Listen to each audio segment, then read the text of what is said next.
Assalamualaikum warahmatullahi wabarakatuh. Izin memperkenalkan diri.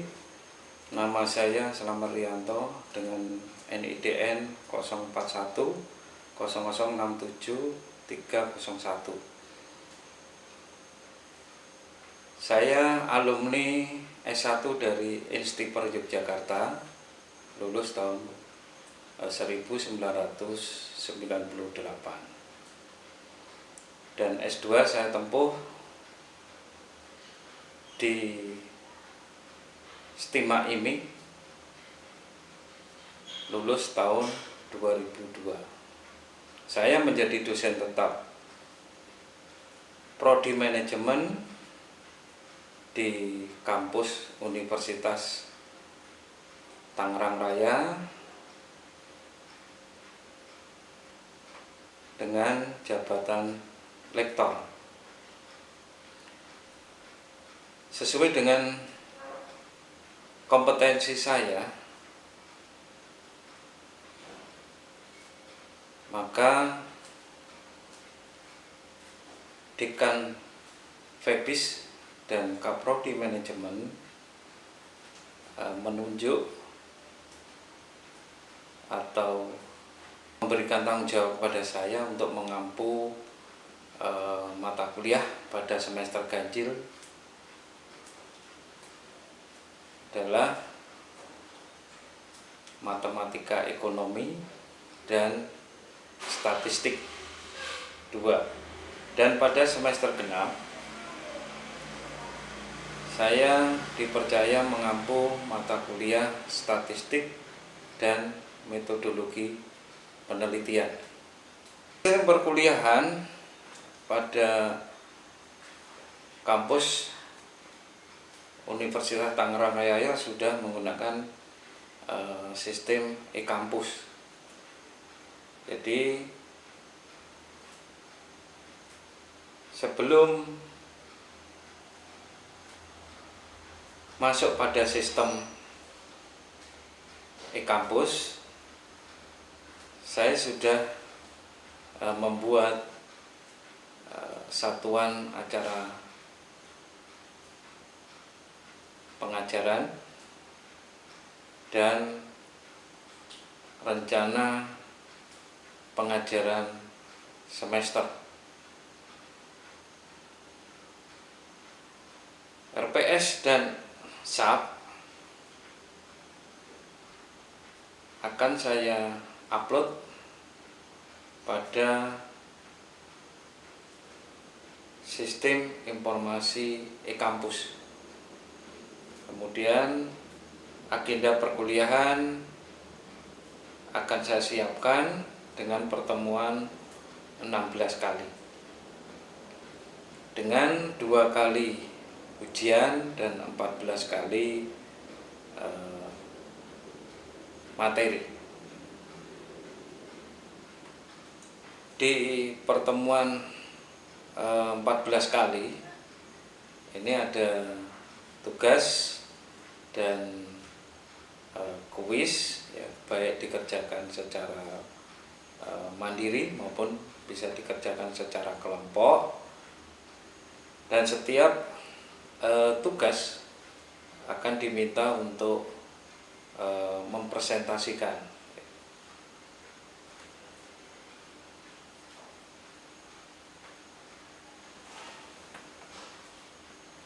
Nah, capaian dari pembelajaran diharapkan mahasiswa mampu menjelaskan prinsip dan etika dalam penelitian. Yang kedua, menyusun hipotesis penelitian. Yang ketiga, mahasiswa mampu mengumpulkan dan mengolah data. Yang keempat, mahasiswa mampu menyusun proposal dan mempresentasikan. Di semester genap ini saya diberikan tugas untuk mengampu mata kuliah metodologi penelitian untuk mengajar 3 kelas, yaitu kelas 6B, kemudian 6E, dan kelas 6F. Nah, di kelas 6B ini terdiri dari 35 mahasiswa. Di kelas 6E terdiri dari 24 mahasiswa. Dan di kelas 6F ini terdiri dari 24 mahasiswa. Nah, diharapkan capaian dari pembelajaran metodologi penelitian ini yang pertama adalah mahasiswa mampu menjelaskan prinsip dan etika dalam penelitian. Yang kedua, mahasiswa diharapkan mampu menyusun hipotesis penelitian. Yang ketiga, mahasiswa mampu mengumpulkan dan mengolah data dan dapat presentasikannya. Yang keempat, mahasiswa mampu menyusun proposal dan mempresentasikannya. Baik, terima kasih.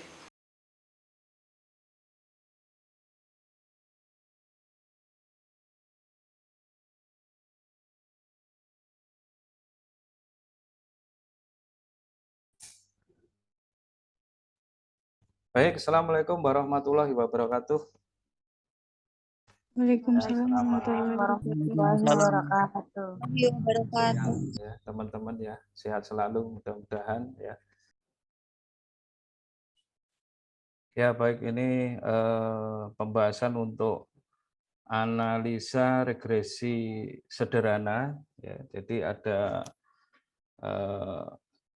nanti dipelajari untuk analisis regresi sederhana, kemudian analisis regresi cara berganda ya, atau analisis regresi sederhana yang dikenal dengan analisis regresi secara parsial. Jadi parsial secara sendiri-sendiri, jadi dirumuskan dengan Y kanopi sama dengan A plus BX ya. Jadi A ini adalah konstanta, kemudian plus BX ya. BX ini adalah B adalah koefisien. Jadi hasil ya, karena untuk melakukan analisis pengolahan data kita sudah diwajibkan menggunakan software ya. Jadi pada pengolahan data kita akan menggunakan software SPSS ya untuk mengolah data primer ya, atau data hasil dari data primer kita olah dengan uji regresi secara parsial dengan menggunakan SPSS. Jadi ini saya share untuk hasilnya. Nah, dengan melihat hasil regresi parsial secara ya, jadi untuk melihat hasil regresi untuk parsial ya, jadi kita akan mencoba untuk menjelaskan ya tentang hasil olah data dengan software ya. Pada tabel yang perlu diperhatikan adalah untuk tabel model Sumare ya. Pada tabel Sumare ini di sini terdiri dari R ya. R besar ya, ini untuk menyatakan hubungan antara variabel bebas dengan variabel terikat ya. Kemudian R sekuar ini sebagai kontribusi ya. Besarnya kontribusi dari variabel bebas terhadap variabel terikat. Nah, di sini kelihatan bahwa hasil dari R ini menunjukkan 0,925 ya. Kemudian untuk R square ini sebesar 0,856. Nah, di sini bisa dijelaskan bahwa hubungan ya, ini hubungan ya, R ini adalah simbol hubungan karena R ini mewakili rasio, jadi hubungan variabel bebas dengan variabel terikat ini menunjukkan hasil 0,925 ya, yang artinya bahwa hubungan antara variabel bebas dengan terikat ini kalau dikonsultasikan dengan pendapatnya Sugiono ya di buku Sugiono, di situ ada konsultasi untuk tingkatan interval ya. Jadi ada 0,00 ya sampai 0,199 ini sangat rendah ya. Kemudian 0,200 sampai 0,399 ini bisa menyatakan rendah ya. Kemudian 0,400 sampai 0,599 ini dinyatakan cukup, hubungannya cukup ya. Nah, di sini masuk kategori yang hubungannya sangat kuat ya. Jadi sangat kuat ini dinyatakan dengan bahwa R ini masuk dalam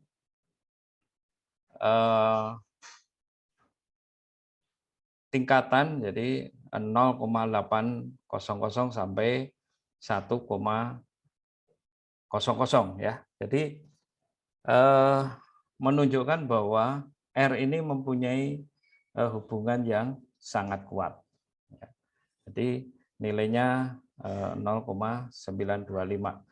Baik, kita lanjutkan ya teman-teman ya. Jadi kemudian kita lihat bahwa R square ya, R square ini menunjukkan 0,856 yang artinya bahwa variabel bebas memberikan kontribusi sebesar 0,856. Jadi kurang lebih sebesar 85,6 ya.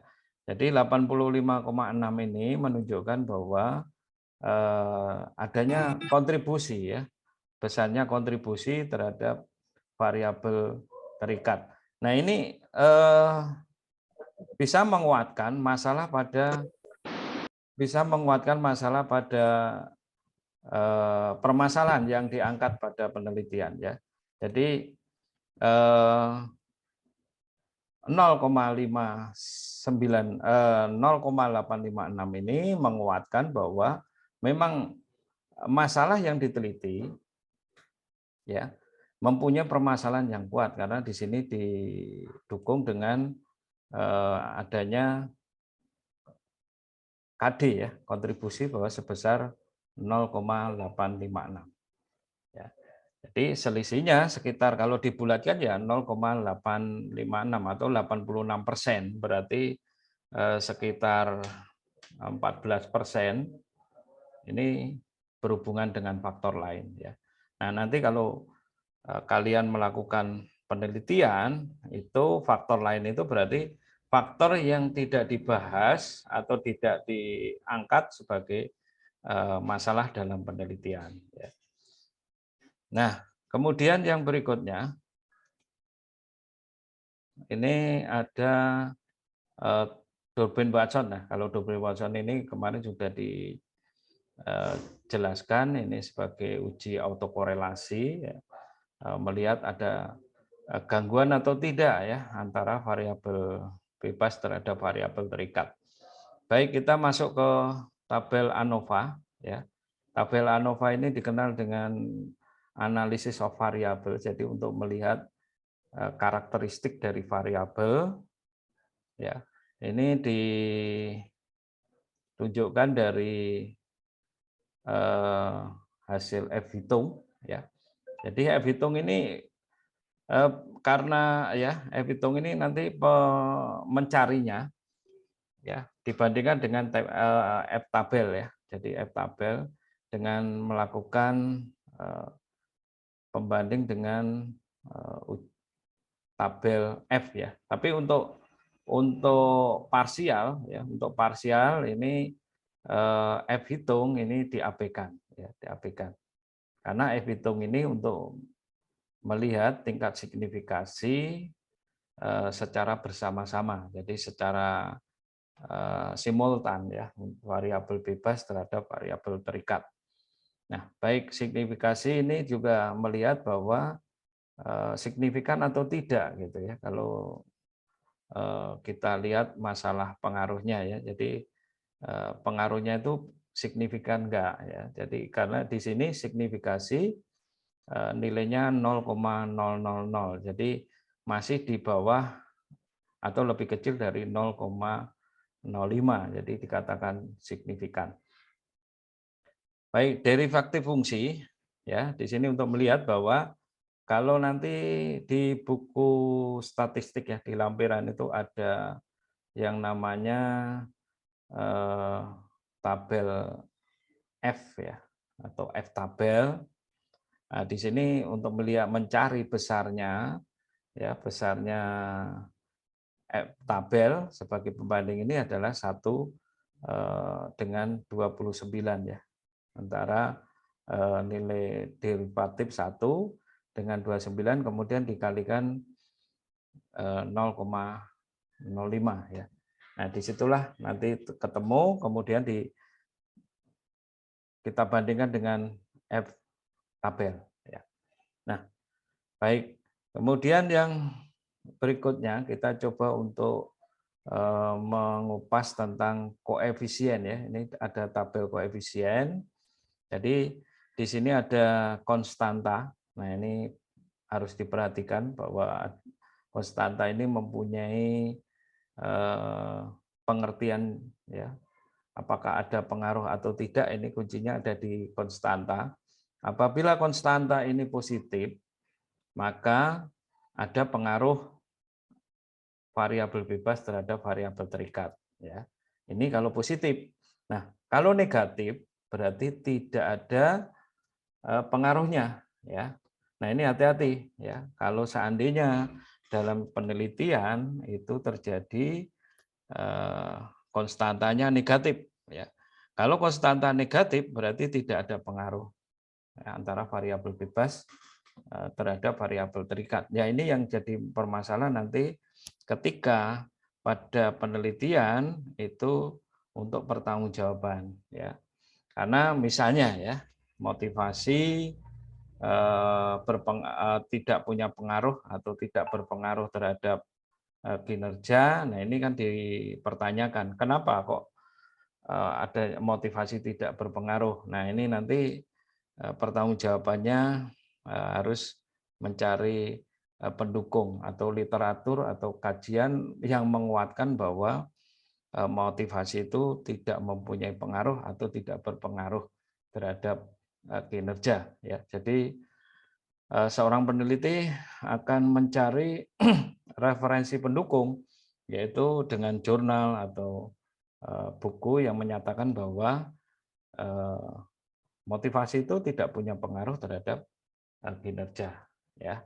Nah, ini perlu teman-teman perhatiin ya. Nah, kemudian yang berikutnya adalah X ya. X ini ada koefisien dari X ini 0,805 ya. 0,805 ini positif ya. Positif di sini ya. Ya, positif di sini menunjukkan bahwa berbanding lurus ya. Bahwa pengaruh itu berbanding lurus. Artinya apa berbanding lurus? Apabila terjadi penambahan 1 unit input untuk X menyebabkan peningkatan kinerja sebesar 7,591 ditambah dengan 0,805. Nah, ini berbanding lurus namanya ya.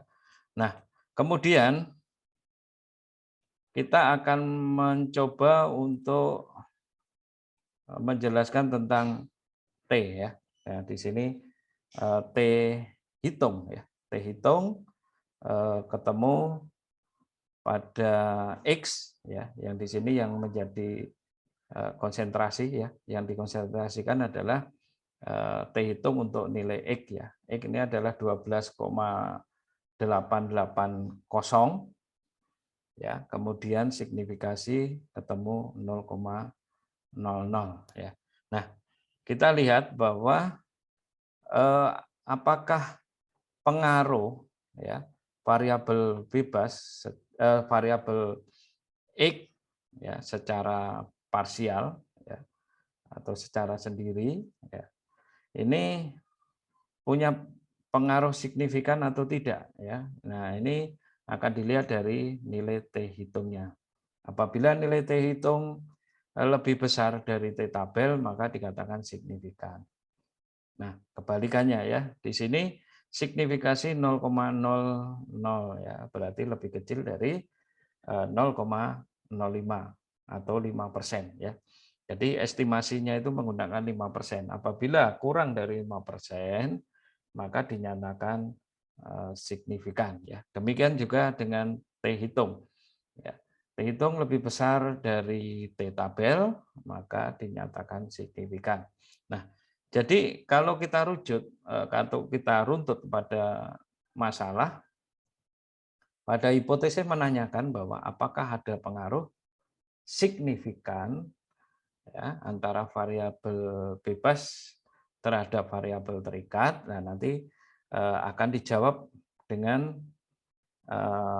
hasil ya, hasil analisis regresi pada tabel koefisien yang menyatakan bahwa Y kanopi sama dengan A plus BX ya, tadi seperti rumus untuk regresi ya, dinyatakan bahwa Y sama dengan 7,591 ya ditambah 0,805 X.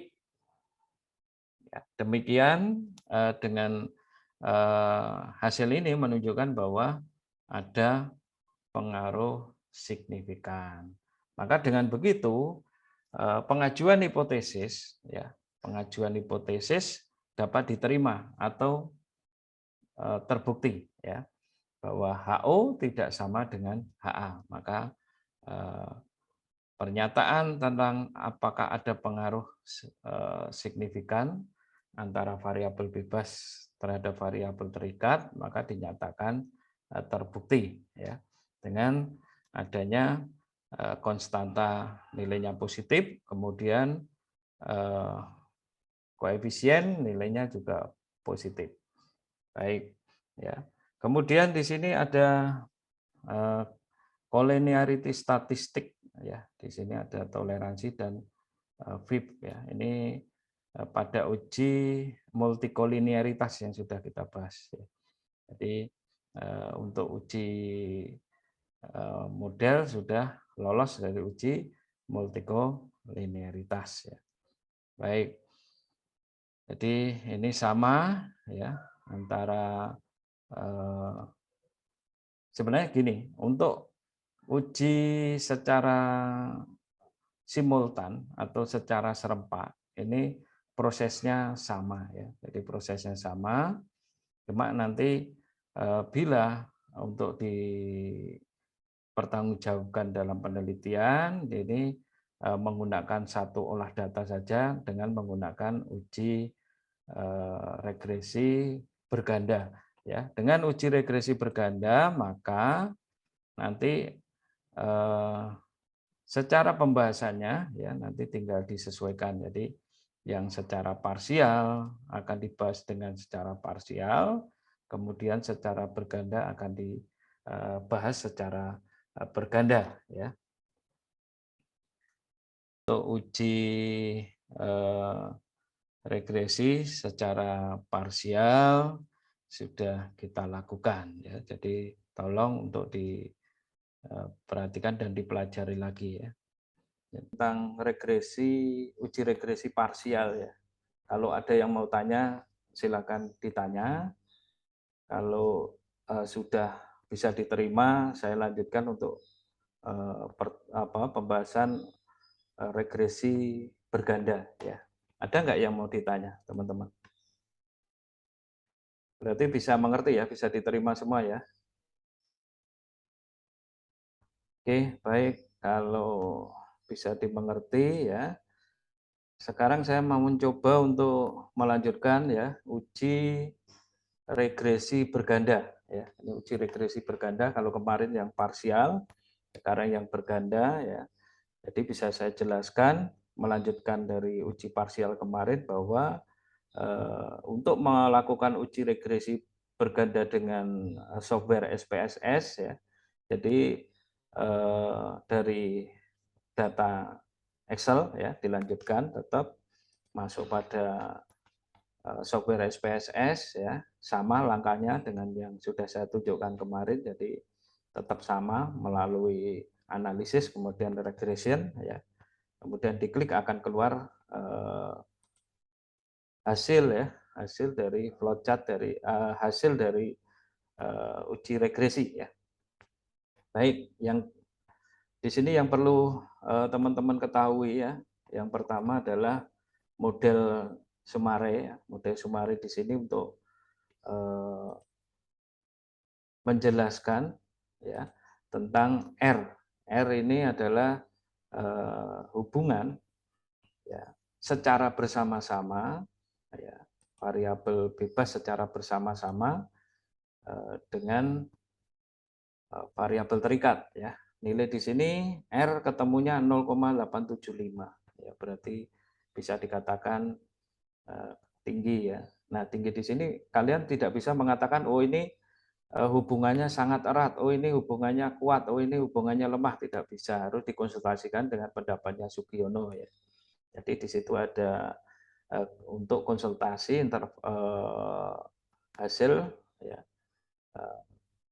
hubungan untuk variabel bebas dengan variabel terikat ya. Di situ ada interpolasi ya. Baik, di situ kalau dilihat kemarin di buku Sugiono sudah teorinya saya tunjukkan bahwa 0,875 ini masuk kategori sangat kuat ya, karena berada di posisi 0,80 sampai 1,00 ya. Jadi ini sangat kuat hubungannya variabel bebas terhadap terikat. Yang kedua, yang perlu teman-teman ketahui juga ini adalah R square. R square ini ketemu 7,65 ya. Nah, 7,65 ini memberikan kontribusi sebesar 76,5 ya, kurang lebih atau 77 ya. Berarti 2,3% itu berhubungan dengan faktor lain yang tidak dibahas dalam yang dikaji di penelitian, misalnya kalau nanti kalian melakukan penelitian ya. Oke. Nah, ini juga harus kalian pahami bahwa R square ini merupakan pertanggungjawaban dari masalah yang sudah judul yang sudah kalian gunakan pada penelitian seandainya nanti melakukan penelitian ya. Jadi ini belajar dulu ya, nanti membuat masalah ya. Kalau seandainya R square-nya ini kurang dari 50%, ini hati-hati ya, melemahkan masalah itu sendiri ya, sehingga kalian harus mencermati bahwa R square ini ya nilainya diharapkan lebih besar dari 50% ya. Jadi ini supaya apa? Supaya memperkuat dari masalah yang kalian angkat sebagai judul penelitian ya. Baik. Kemudian yang tabel kedua ini ANOVA, analisis of variable ya, menjelaskan tentang F hitung. F hitung itu berarti pengaruh ya. Kalau ini sudah mulai pengaruh secara untuk melihat tingkat signifikasi ya secara bersama-sama ya, F hitung itu. Tingkat signifikasi secara bersama-sama variabel bebas dan variabel terhadap variabel terikat ya. Kemudian signifikasi ini juga nanti untuk membandingkan apakah signifikan atau tidak, ini nanti dibandingkan dengan 0,05 ya, atau 5%. Ya. Apabila lebih besar, ini tidak signifikan. Apabila lebih kecil, ini berarti signifikan. Ya. Jadi kalau dilihat dari hasil uji, ya ini berarti signifikasi 0,000 ini lebih kecil dari 0,05. Berarti bisa dikatakan bahwa pengaruh variabel bebas terhadap terikat ini signifikan. Ya. Baik, kemudian yang berikutnya adalah koefisien. Ini tabel koefisien, kalian akan melihat hasil konstanta. Ini penting, ini harus diperhatikan ya. Jadi nilai hasil ini 7,245. Ya, ini positif ya. Berarti kalau positif itu ada pengaruh ya antara variabel bebas terhadap variabel terikat. Ya. Kemudian yang berikutnya adalah nilai koefisien ya. Di sini ketemu 0,487 dan 0,366. Ini 0,487 miliknya variabel X1, untuk 0,366 miliknya variabel X2 ya. Koefisien milik variabel X2. Kemudian dilihat dari T hitung. Ya, T hitung untuk X1 atau variabel X1 ya, ini ketemu 6,586 ya. Kemudian untuk T hitung X2 ketemu 4,436 ya. Nanti dibandingkan dengan bantuan T tabel ya. T tabel ada tabel T di situ ya, nanti jumlah respondennya ada 46, kemudian dilihat ya dengan dikalikan dengan 0,05 ya, nanti ketemunya berapa di situ dilihat ya. Kalau lebih kecil dari 6,586 berarti signifikan ya, kalau lebih kecil ya. Jadi nilai T tabel rumusnya lebih kecil dari T hitung berarti signifikan ya. Berarti kalau disimpulkan dalam tabel ini berarti ada pengaruh signifikan ya, karena dibuktikan dengan koefisiennya positif, kemudian T hitung positif ya, dan lebih besar dari T tabel, dan signifikasinya juga lebih besar, lebih kecil dari 0,05 ya. Apabila lebih kecil dari 0,05 berarti signifikan ya. Kalau lebih besar berarti tidak signifikan. Nah, dalam perhitungan atau mempertanggungjawabkan hasil regresi, kalian mengacunya pada angka-angka ini ya. Jadi untuk melihat pengaruh berarti dilihat dari konstantanya positif atau negatif ya. Jadi ini positif berarti ada pengaruh ya. Kemudian koefisien ya. Ini untuk melihat ya secara berbanding lurus, ini apabila terjadi penambahan 1 unit X1 berarti 1 kali 0,487, jadi sebesar itu penambahannya ya, untuk berbanding lurus ya antara X1 terhadap Y ya. Oke, seperti itu ya. Mungkin ada pertanyaan, silakan. Ya Pak, mau bertanya. Boleh dari siapa ini? Coba tunjukkan pesonamu. Siti ya? Ya Pak, Siti Ya, Fatimah Siti. mau bertanya. Oke, silakan. Pak, tolong jelaskan apa saja kegunaan koefisien pada uji regresi. Oh, koefisien ini ya. Iya Pak. X1 dan X2 ya, kebetulan di sini ketemunya 0,487 dan X2-nya 0,366. Baik ya. Terima kasih ya Siti sudah bertanya. Jadi mohon diperhatikan teman-teman. Mudah-mudahan bisa dimengerti ya.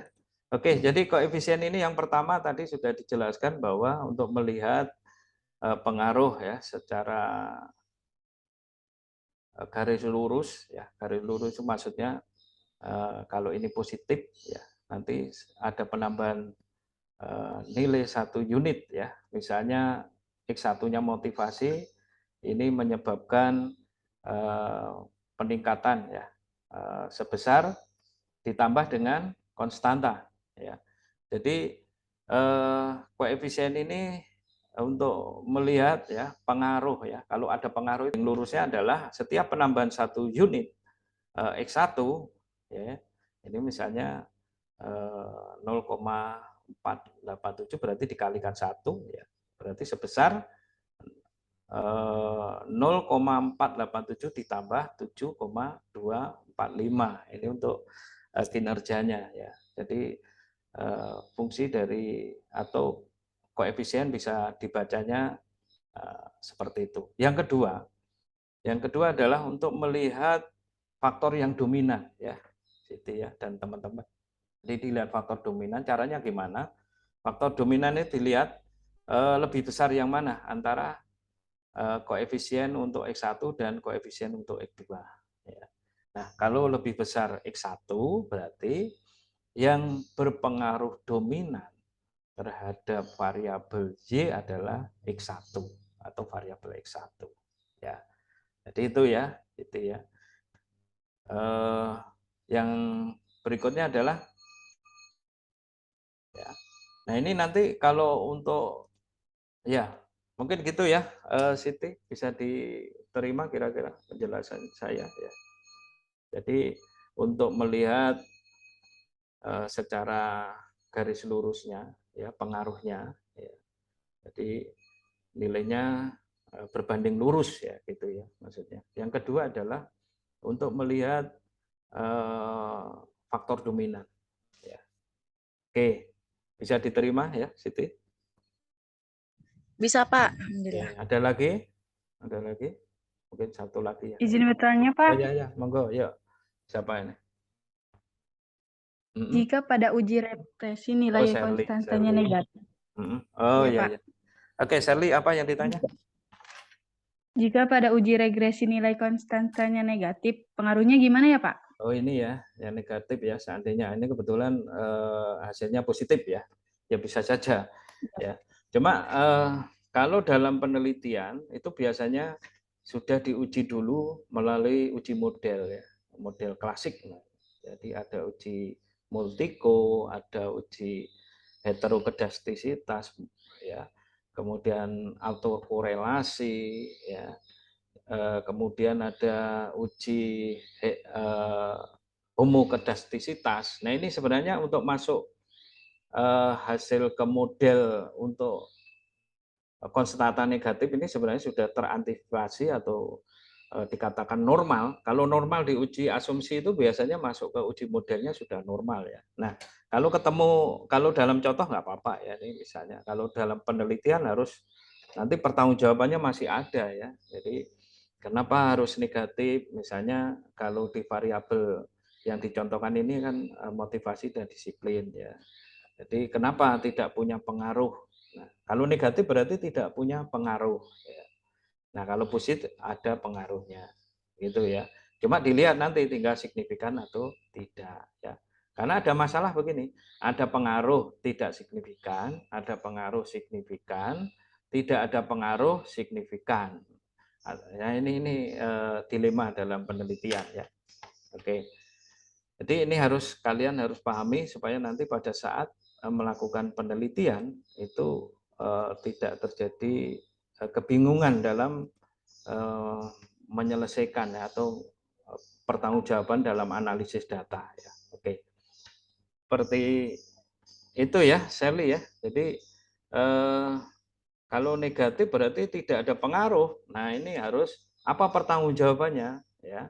Tentu menguatkan variabel bebas itu dengan pernyataan juga. Jadi pernyataan dari jurnal misalnya ya, membandingkan hasil itu, kemudian apakah benar memang situasi di perusahaan, misalnya kalau kalian meneliti di perusahaan itu situasinya seperti itu, bahwa motivasi dan disiplin ini sebenarnya bukan menjadi pengaruh gitu terhadap kinerja gitu ya. Oke, itu Shirley bisa diterima. Bisa, Pak. Makasih, Pak, Baik, penjelasannya. sama-sama ya. Mudah-mudahan bisa dimengerti oleh teman-teman. Jadi untuk uji regresi ya secara bersama-sama hari ini sudah saya bahas ya. Mudah-mudahan bisa diterima. Apabila kurang paham nanti yang tidak berani menyampaikan di forum misalnya ya, di kelas ini mungkin bisa WA ya, WA ke grup, mungkin nanti bisa dilanjutkan atau saya coba untuk memberikan solusi ya, gitu. Baik. Jadi nanti ada tugas yang akan saya kirim ke WA grup untuk latihan ya, latihan biar kalian itu istilahnya terbiasa dengan tugas dan tanggung jawab ya. Gitu. Kemudian berikutnya kita akan coba membahas tentang uji korelasi ya. Nanti uji korelasi secara parsial maupun secara berganda. Baik, saya kira pertemuan hari ini saya cukupkan. Terima kasih atas perhatiannya. Saya ucapkan Assalamualaikum warahmatullahi wabarakatuh.